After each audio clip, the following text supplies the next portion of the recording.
So there's a couple different solutions that we can offer. Either fixing the Y to where it more Y's instead of T's for better airflow distribution. We can also run what I call a hot shot or a home run duct off and go straight over.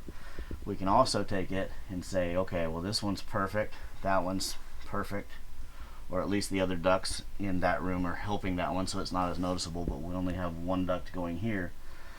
So we can take and we can increase the size of that duct going over just to basically get more air velocity.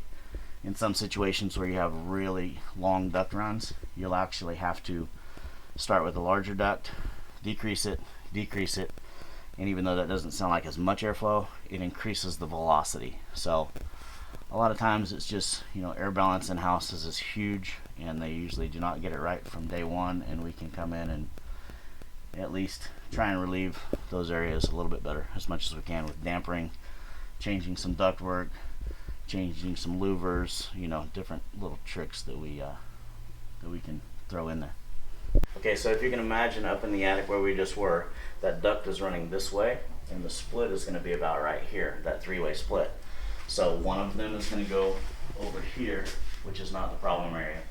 One of them is going to come in here, which is the restroom, which is not the problem area. It's the smaller duct of the three.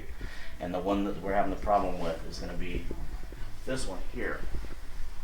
So the solution for it is basically not messing with anything else too much. What we'll do with this one is run what's called a dedicated duct line right over here.